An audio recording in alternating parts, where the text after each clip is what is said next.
Good day and welcome to yet another discussion, Issues in the News. I'm Edward Lane. With me today is the Honorable Robeson Ben, Minister of Public Works, and the Honorable Priya Manik Chand, Minister of Education. Our discussion today would center on the activities over the past 2 days in the mining town of Linden. Of course, it is well known that the protest is continuing. Ministers, welcome to the program. Thank you. Thank you for having us. Thank you. Activities over the past 2 days, like I just mentioned, there was some sort of things sort of simmer down for a period, and over the past 2 days there was this sudden surge in activities. Your initial comments, Minister Ben, because quite a number of public infrastructure would have been damaged in the process. Yes, well, what apparently happened, by all information and releases from the security forces, there was an attempt Friday morning, about 2:20 in the morning, and this is while most people would have been asleep. Persons went onto the Wismar Mackenzie Bridge with tires and wood and power saws and lit those tires on the bridge in an attempt to burn it down completely, and also used power saws to destroy the bridge. The security forces called for backup, and tear gas was used to clear those persons who were committing those acts on the bridge. There was some skirmishing, I guess, as it were, going up the road on the Wismar side towards Silver Tongue, and some of the tear smoke went amongst the houses, and that was used as an excuse perhaps for further violent protests thereafter, and it resulted over the early morning in the burning down of several buildings which are important to the community. The building which housed the GRA, the building which housed the Institute of Development and Continuing Education, the building which housed the activities and the support for the treatment of AIDS victims and their children, amongst a number of buildings. The building too for the Linden Electricity Company, Inc., and also too later the building which is used by the Ministry of Agriculture for agricultural extension services in the area, and also on the Wismar side the building which houses the Linden Salvation Council. The great concern here is that extremist elements are whipping up fears, spreading misinformation, creating a situation where people are upset to the point where they come out onto the road and are being misused as a cover for violent protest activity.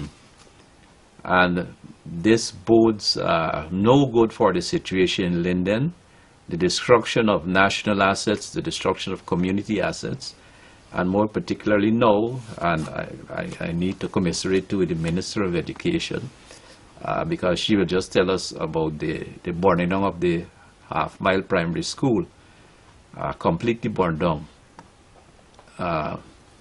These acts will set Linden back tremendously, and Linden cannot go to the position of starting to rebuild from zero.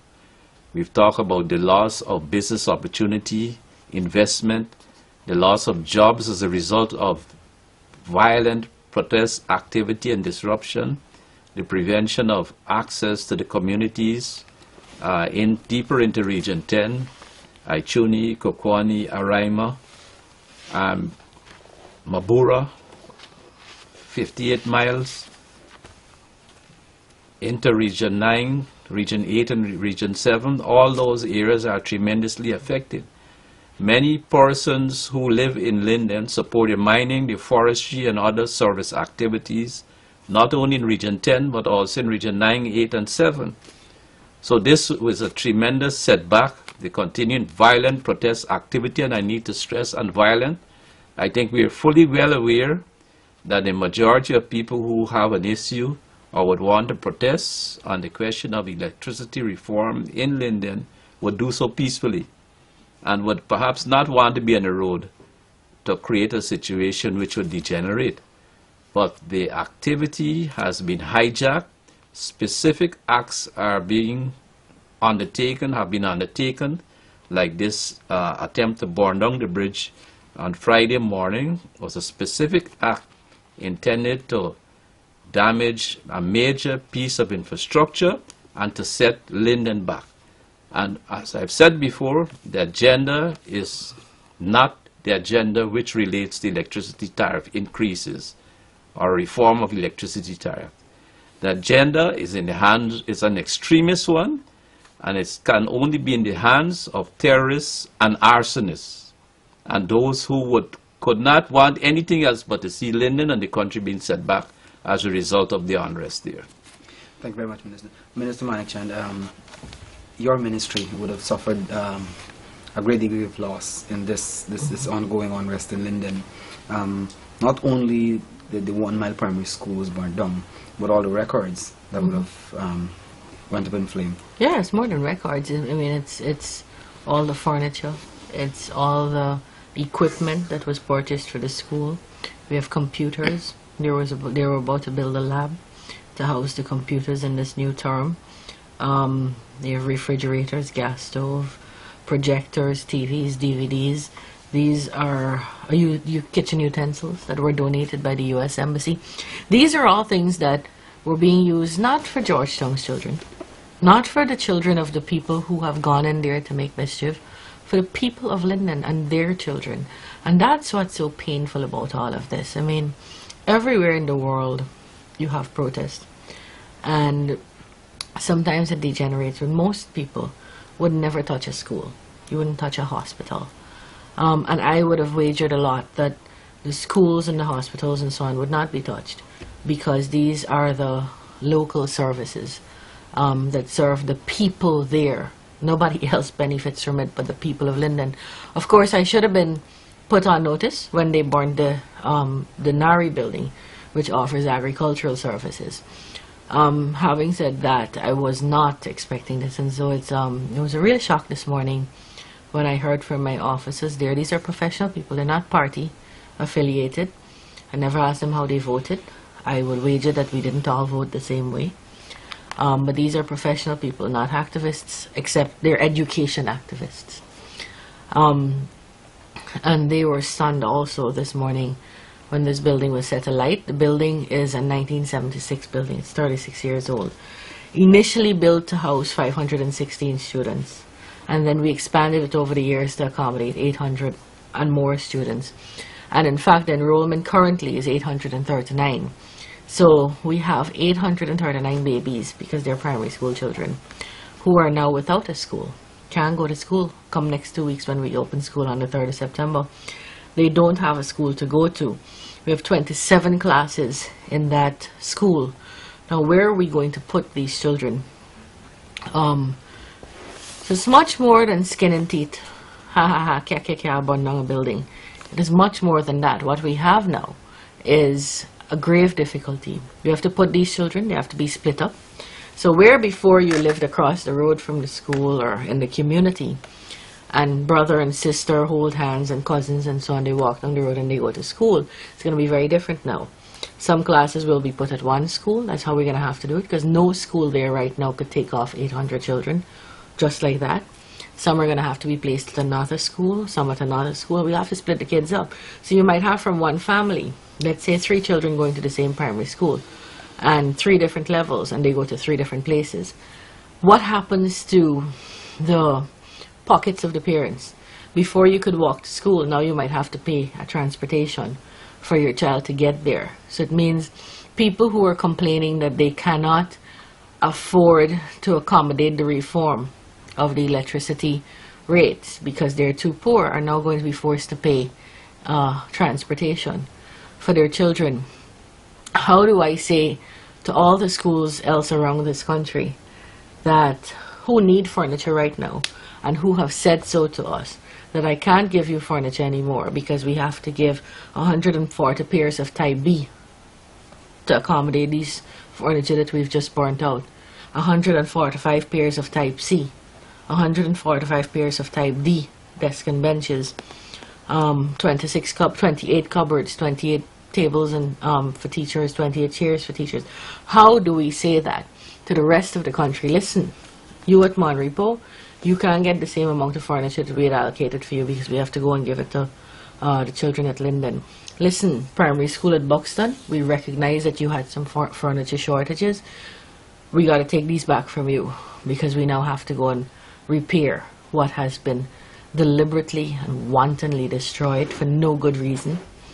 And so, you know, it's much more than us being a little worried. We're very worried because it is these children, these innocent children, whose parents, I believe, are being used by politicians. These parents may very well have a cause that, you know, they were concerned about the removal of the subsidy. They were concerned about the reform that the government is talking about with the officials at Linden, and legitimately concerned and legitimately protesting. And let me just say very upfront that the government supports peaceful protest. We believe in that. It's enshrined in the Constitution. We encourage it. We not only allow it, we encourage it. But we have to take a hard look at ourselves too. I see people talking about peaceful protest, and then you know, many people stopped talking after the 3 protesters were shot. But is it peaceful to be burning roads? Is it peaceful to be burning bridges? Is it peaceful to be hurling Molotov cocktails at the police? Is it peaceful to be disallowing people from the interior region, 7, 8, and 9, to pass out and to have foodstuff and medical supplies passed in? Is it peaceful to go and burn down a school? And I would rather like to think that most reasonable people would believe that it's not peaceful to do that. And so while peaceful protest must be allowed in any democracy, and I will always stand for that position, and the government upholds that position, we must stop fooling ourselves that these various acts constitute peaceful protest. They do not, and they must be treated like criminal activities. If you block the road, that's a criminal act. And it's trite, you know.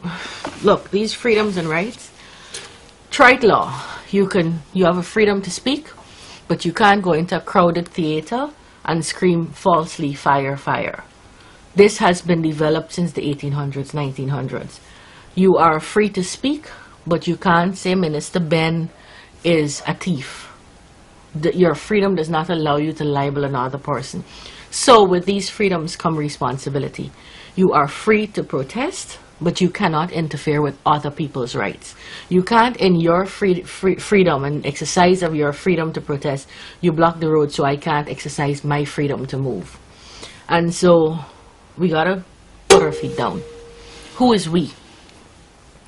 The political leaders. I am yet to see the AFC or the PNC or the APNU say that to block the road is wrong. There's nothing wrong with saying we support the protest, but you cannot block the road. I'm yet to see a statement from them. They're a part of the we. The political leadership of this country must stand up and speak now. And anybody who wants to speak on education or who claims to have an interest in educating our nation and our young people must speak now and condemn this act of burning the school. Who is another part of we? Our religious leaders must stand up now. If you were silent before and you wanted to kind of stay out of this thing, you can't be silent anymore. Situation forces you to speak. The 839 children without a school, they are begging the religious leaders to start speaking, because it's not only the 800 children who will suffer. When they get put into the other schools, all those other schools will also suffer because they're now overcrowded, way past their maximum. Ordinary Guyanese, the man selling coconut at border market, lady selling newspaper, the people on the bus, the conductor, the passenger, they must stand up and speak. They must now voice their opinion that this is wrong, because this could be your school next, your child's school next. And all of Guyana must condemn this. So we now have to take a united stand on these issues. Media has been, I've seen a couple of posts on Facebook today, and you know, I'm amazed that people can be so asinine. And it's that sort of asininity, in my view, that has created an environment for a school, a grade A primary school, that will cost us hundreds of millions of dollars to repair, well, to build back, to get burnt, to be burnt. We've created that environment, and we continue to foster and promote that environment by not saying definitively, this is wrong. Thank you very much, Minister. I think, based on the information coming out of Linden, there seemed to be some disconnect or some misinformation as it relates to what is happening when the negotiators come to Georgetown, meet with the government. Could you, Minister Ben, at least shed some light again on what the government exactly is doing? Well, I don't think there is really a disconnect. There is the purveying of misinformation, the encouragement of people not wanting, not believing what is being published and said in the media, particularly from the government, and also mixed signals and ambivalence with respect to the talks themselves being given by the participants in the talks from the other side. We have had talks. We have made significant progress on the unfortunate and regrettable incident of the death of the 3 protesters at the Windsor-Mackenzie Bridge on the 18th. On the very night that the incident happened, President Donald Ramattar said that there will be a commission of inquiry that was agreed to by the opposition parties. The terms of reference were worked at. They were basically agreed to between the 2 negotiators on either side with respect to that inquiry. The names are being proposed with respect to that inquiry. On the question of the electricity subsidy reduction, and I say reduction, it was agreed that the changes in the subsidy would be put on hold. It was agreed that a technical committee would be set up. The terms of reference for that technical committee were proposed from both sides and finalized and initialed with by the parties on either side, the lead negotiators. But then we had this attack on the bridge 2:20 in the morning on Friday. And that, in fact, other than the police and the soldiers doing their constitutional duty to protect the citizenry, to protect the community, the town, by way of protecting the critical national assets, the important thing is that the police and the soldiers have a constitutionally mandated duty to protect the national assets and thereby the community and the citizenry at large and those who want to access the infrastructure. So if somebody attacks and attempts to break and burn down the bridge and destroy a critical bridge, there would be a reaction and a response. And it's being, I see some of the papers are not being helpful in the matter. They're describing the attempt to clear the bridge, those who are trying to destroy the bridge, as being really converting it to a situation where the police and the army attempted to attack persons on the bridge. The fact of the matter is that the bridge was being destroyed at 2:20 in the morning. That is the fact. And the issue of tear gas drifting amongst the houses is being characterized in the papers as if the police and the soldiers went in and amongst the houses and threw tear gas on residents. This is what the newspapers say, and it's very unfortunate the way the situation is being characterized in the newspapers.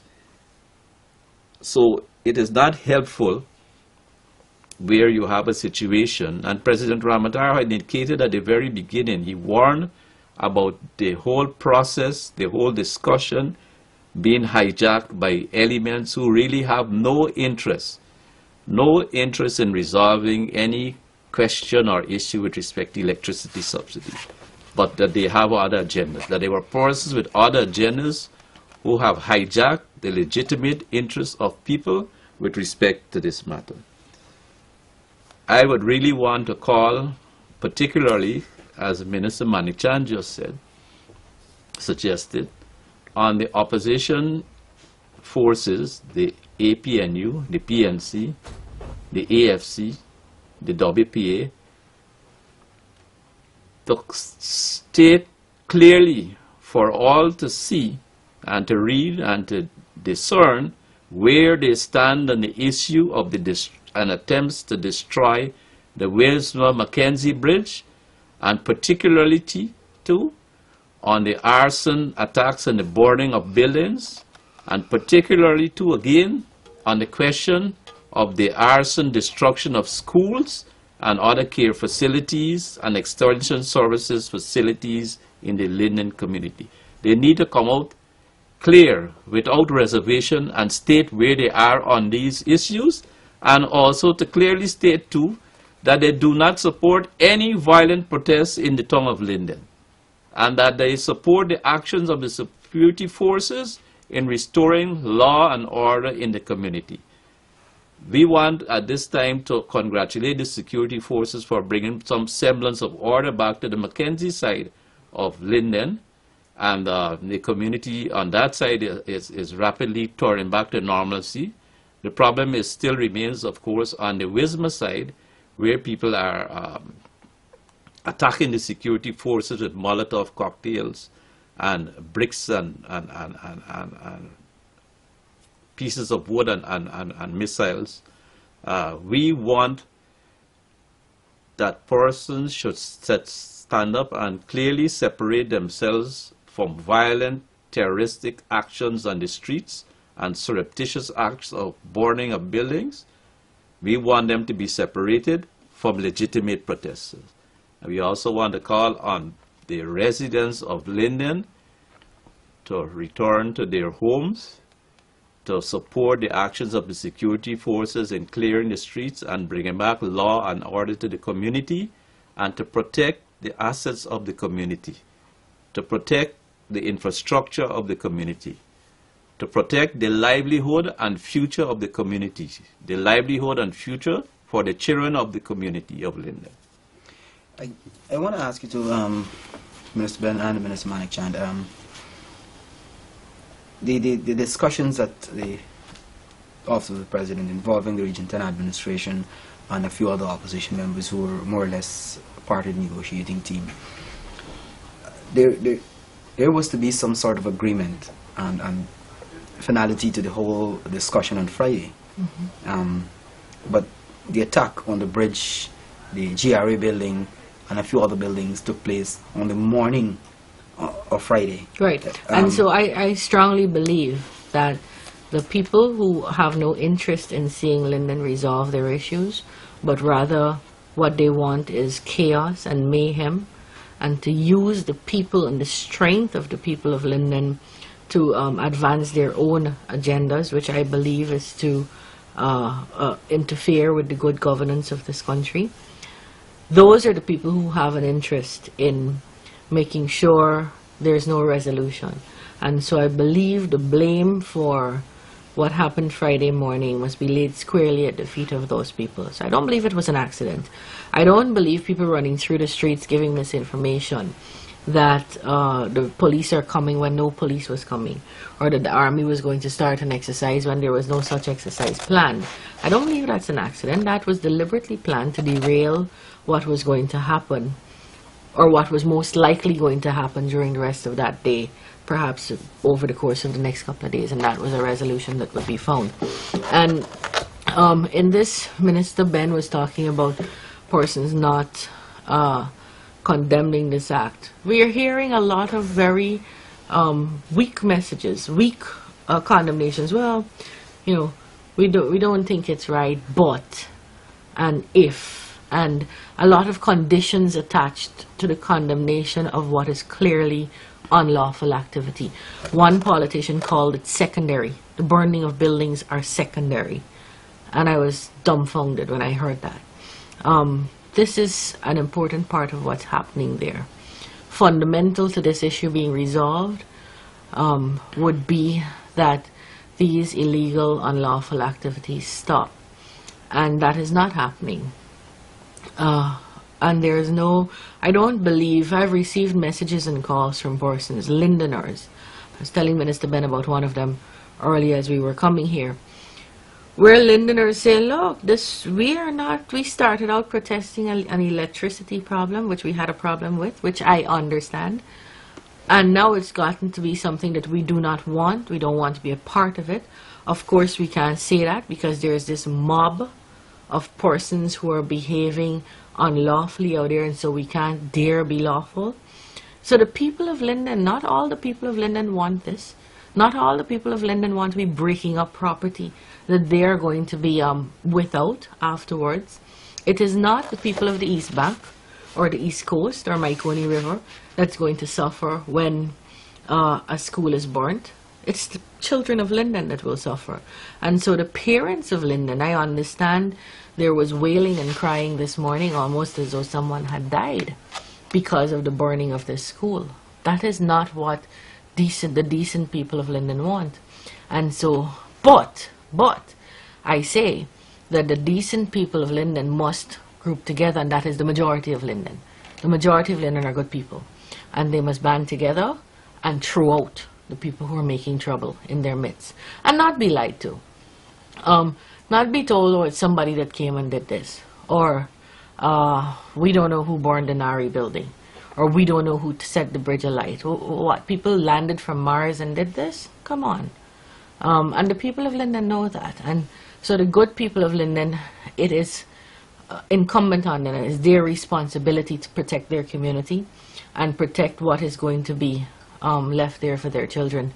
And so they must reject without reservation the acts of extremists and people who go there to lie to them about what is needed and what is not needed.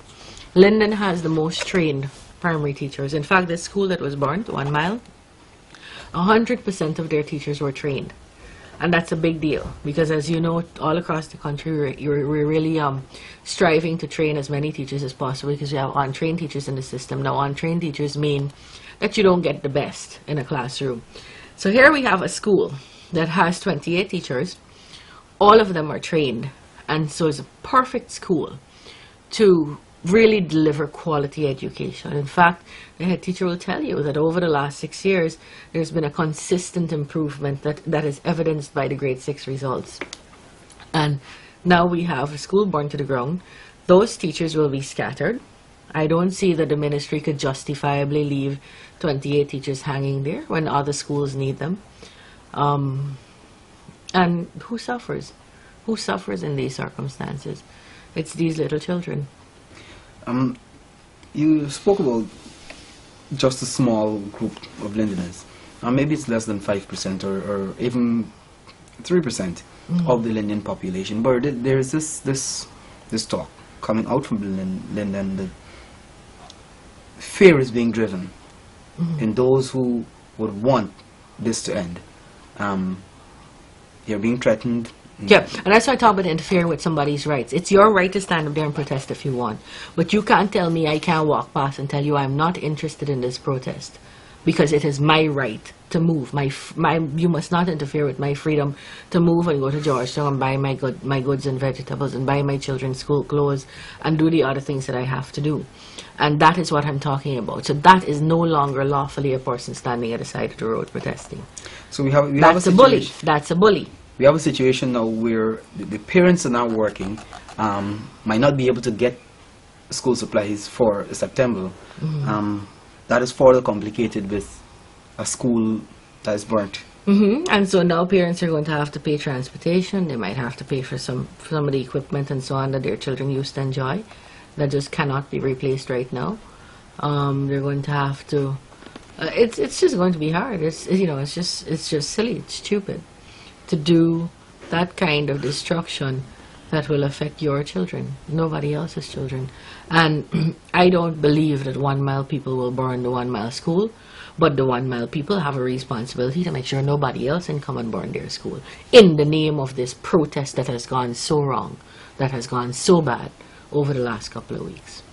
Minister, as it relates again to the public infrastructure, not only are buildings being damaged and bridges being attacked, you have roads as well being damaged. And you spoke to earlier about the access to parts of Region 7, Region 8, Region 9. Could you say any reports from activities just outside Linden, maybe what is happening there as it relates to the roads leading into those areas? Well, the damage to the roadways are mainly concentrated at the town of Linden itself, or just on the outskirts. The persons are making efforts to find alternative routes into the mining and forest areas and into Region 9. With the expenditure of quite a bit of money, we can fix the roads and the bridges. The problem during this period is the loss of confidence in investment, the loss of jobs, the halting of work, because there have been logs, timber coming out of the areas have not been able to come to town, so there's a multiply effect throughout the economy. There are mining operations which are shut down. I think approximately 60 to 70% of the mining operations are shut down in the Madia Goldfields area, the Conwarook area, the Frenchman Creek area, and those various areas. I know that the Region 8 chairman said that some fuel is getting through. What he did not say is the price of fuel, because the price of fuel has risen from $40,000 or so a drum to $75,000, $80,000 a drum if you can get it. So the expense of doing things is now great. There's a greater burden on the operations. And the problem will be for those who work in those operations, both in the forest and the mining and the other activities, is the loss of income, because they'll have to be able to make that up going forward and at great expense. And if there's an added loss of jobs as a result of the great disruption, the impacts will be much more severe going into the end of the year and beyond. So this is a great difficulty, and this is why we're calling on all persons, all stakeholders, in the area, the chambers of commerce, the religious communities and other organizations, to stand firmly on the side of law and order in Linden itself. To make sure that this damage will not be long-lasting and that the community can recover as quickly as possible from the actions of these arsonists and terrorists and extremists. This is what is important now, to stand on the side of the security forces to bring back the situation to normal so people can get on with their lives and continue building on what they have and not be faced with the possibility of seeing their community assets being destroyed or perhaps their own assets and paying high costs for continuing to live in the community. This is what we'd like to see. We have lost some equipment again, I think this morning, a truck in the area. But as I said, we can try to make good the facilities, the infrastructure, but the long-term damage to the investment opportunities and the livelihood of the community, and particularly too for the children in the community, when they see all that is going on, there may be some permanent psychological damage with respect to how lawful protest activities should be carried on, whether there could be a lawful protest, what form that takes, or what really is a violent protest, and what is acceptable in an organized, civilized society. These are the important things, and this is where the community leaders must stand up now and condemn the actions being undertaken by extremists who have hijacked the protest activity at Linden and who are destroying Linden, who are destroying the community at this point in time. But talking about religious leaders coming out, there are reports coming out too from Linden, where you have quite a number of the religious leaders in there who are more or less supporting what is happening. Supporting the protest, and I want to make that clear, Eddie. Supporting the protest when it first started, that is a protest that protested the reform of the payment of electricity, was one thing. Standing up and saying, well, we don't really support violence, but not coming out and saying clearly that to burn a school is destructive, it is not going to be tolerated, it's not going to be allowed, is tacitly supporting the burning of that school. So the religious leader who does not speak about this may as well have gone himself with a tank of gasoline, throw it on the school, and scratch a match.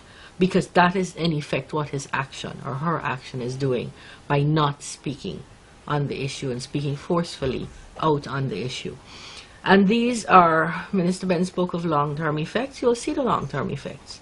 Think of this. 25 to 30 children could have been in a classroom with a trained teacher heading for schools that would allow them to climb out of poverty.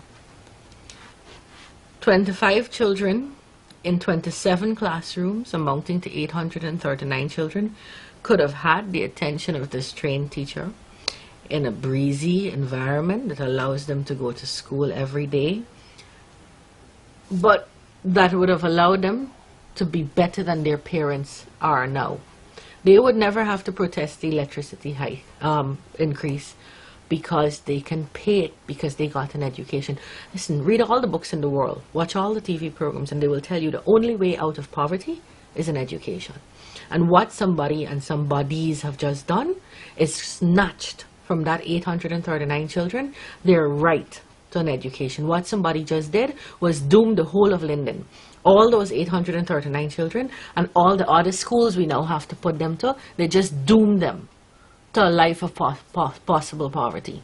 They took away from them that grand opportunity to sit in a classroom with the right numbers, with a trained teacher, and slowly but surely climb their way out of poverty. They just took away that from those children.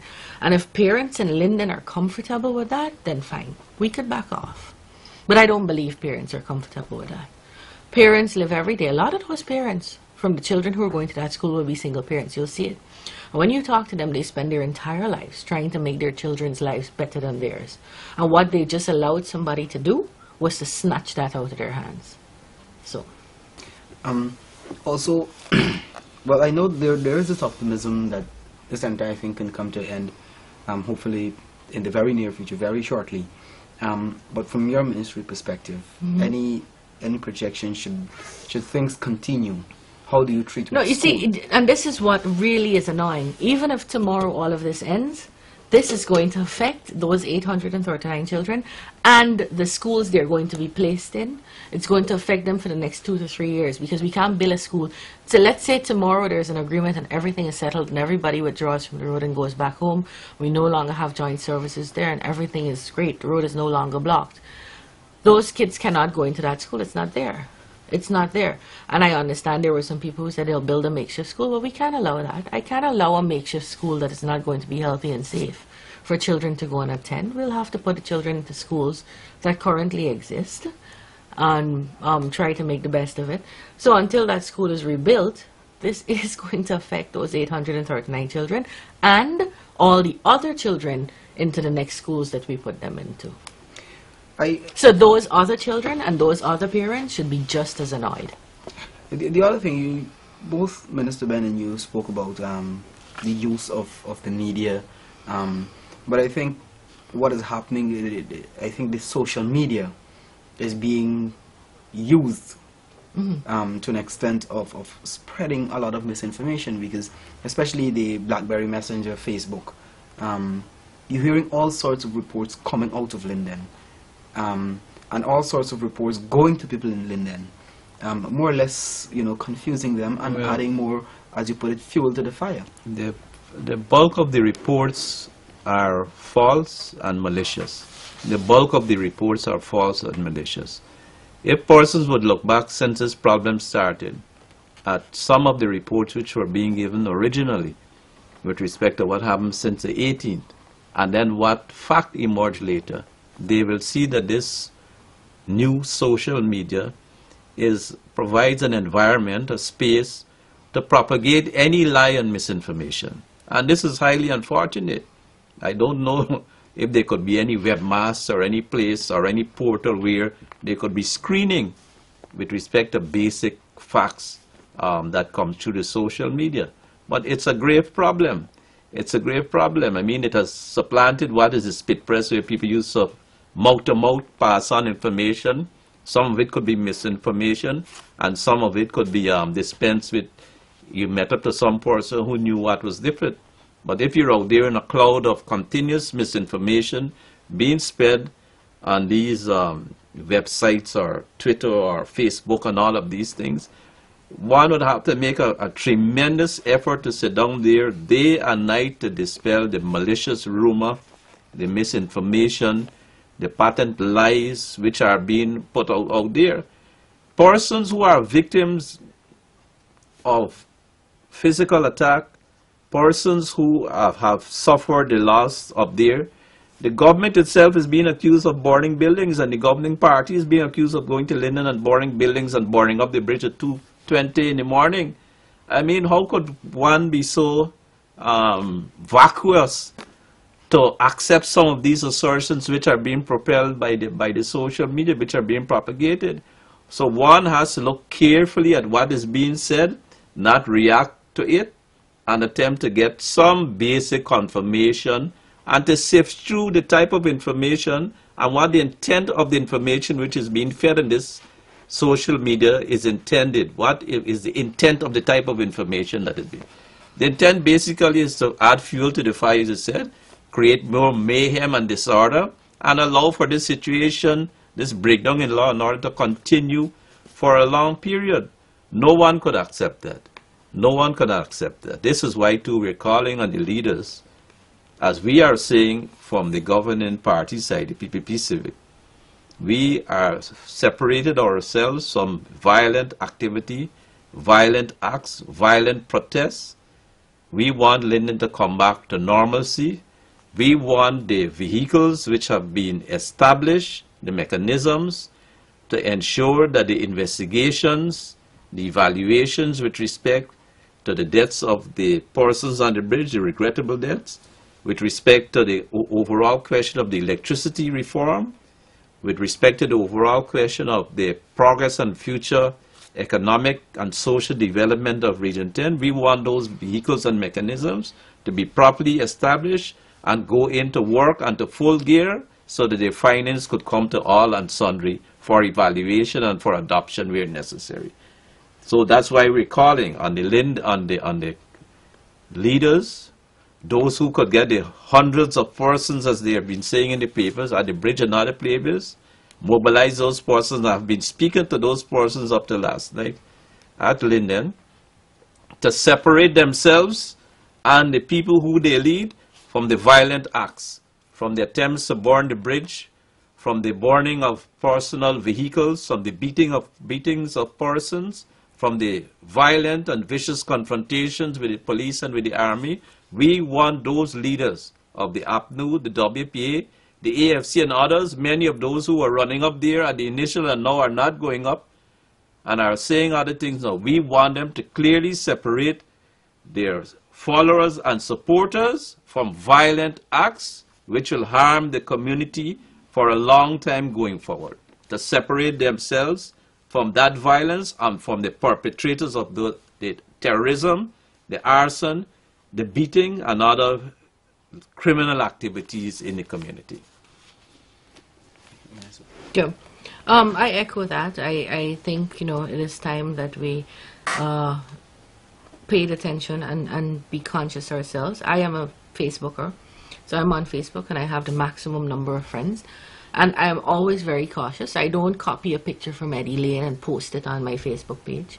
And I certainly don't repeat things. Like I saw people posting crazy, wild things this morning. No effort to substantiate what they were posting and putting it out there. So I call on all the young people in Guyana who are on Facebook, who are on Twitter, who are on High Five. All of those, all the young people particularly, and other people, if you're not too young, on Facebook. Before you adopt something onto your own page, make sure you are sure it is true. Mm-hmm. Don't spread it. And before you believe it, make sure you are sure it's true. Don't keep repeating and spreading pictures. I mean, it's famous. We know when we had the unfortunate shootings, which are being investigated, or going to be investigated, people posted pictures wildly of a man whose brain was blown out, and that was a picture stolen from an event in Nigeria, I believe, and put here as though it was a Guyanese event. Don't allow people to do this to you. We're much bigger than that. We're much better than that. You see, people believe that Facebook is a bunch of young people. They're stupid. They could do, you know, we put out all this information and they'll grab it. I'm on Facebook. I'm not stupid. I'm young. And the majority of Facebookers are like me. I'm relatively average. And so I'm calling on all the people, all my friends on Facebook, and all the people who are not my friends and are on Facebook, to know something to be factual before you publish it on your page. Do not allow people on your page to go on your page. This morning I kicked somebody off my page because he was suggesting things that would be wholly unlawful. Don't allow people to spread race hate. Don't allow people to spread gender hate. Don't allow people to call for the murder of other people on your page. Do not allow it. Kick them off, tell them off, get them off your page. If they want to do that, let them go onto their own page to do it. These are some of the things we have to measures we have to take as citizens. I'm pleased that I'm seeing sensible postings. People who initially might have been ambivalent about the whole issue are now taking a stand because, you know, this is just ridiculous. The burning of schools and institutions. I mean, I see the United Women for Special Children made a release. I see it published in one of the newspapers today that said the Linden Care Foundation that was burned to the ground yesterday. That was a place that really looked after children who were in need, HIV infected and affected children.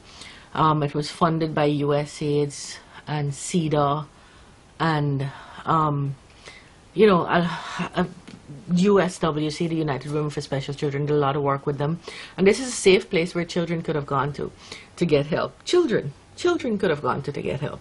And some monster, some bully, burnt it to the ground. And we're being told on Facebook or some of the other social media, so this is the government. But let me tell you this. Even if you believe it is the government, or you believe it's Robeson Ben or Priya Manik Chand that went up there in the dark of night and scratch a match and burn the bridge, if you believe that, then what you need to do, because we didn't burn it last month or the month before, and we couldn't go up there and burn down a school 3 months ago. So if you believe even that it's the government, then it is the duty of Lindeners to make sure the environment where these wicked people, Robeson and Priya, could go and burn a bridge doesn't exist. So even if Lindeners wanted to believe that it was me that went there and burned that school, the Lindeners have a duty going forward from this moment, to make sure an environment does not exist in their community where wicked Priya could go up there and scratch a match and burn the next school. And only they can make sure that environment does not exist. Again, I expect to see responsible leaders come out and speak on this issue. And you don't have to be rich and you don't have to be qualified. Leaders in your community, if you're a leader in your house, you're the woman who leads that house, speak about it. Denounce this kind of activity. If you're a church leader, if you're a youth leader, if you're a farming leader, denounce this activity. Make sure that this is not happening in your community. And that is the only way forward. As we said, even if there's a resolution tomorrow, there is going to be a lot of suffering from this kind of destruction that has already happened. So Lindeners have a choice now. Are you going to allow yourselves to be used to either cause destruction or to create an environment where destruction can be caused easily? And who is going to suffer after this happens? It's not going to be the people from Georgetown. It's not going to be people who come up there and inspire you to believe it's okay to do these things.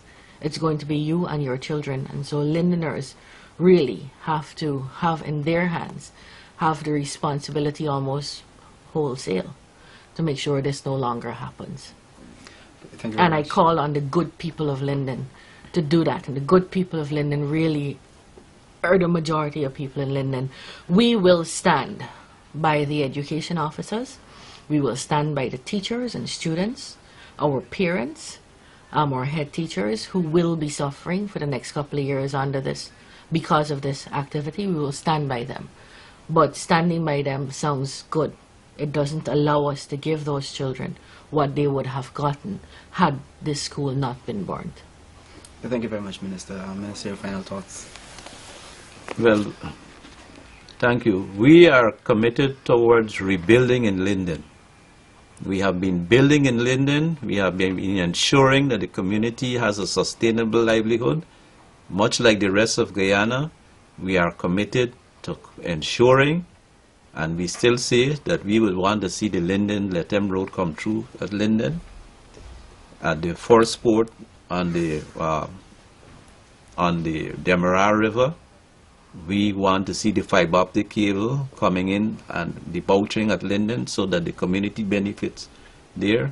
We want the power from the Myla Falls hydroelectric station.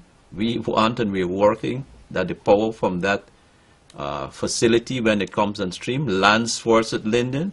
We want Linden to be developed as a premier inland port for Guyana. We want all of Guyana to be developed from progress and development in Linden. At this point in time, it is important that those who purport to be the leaders in Linden and the leaders of the protests to stand up and say which side of the divide they fall with respect to peaceful protests or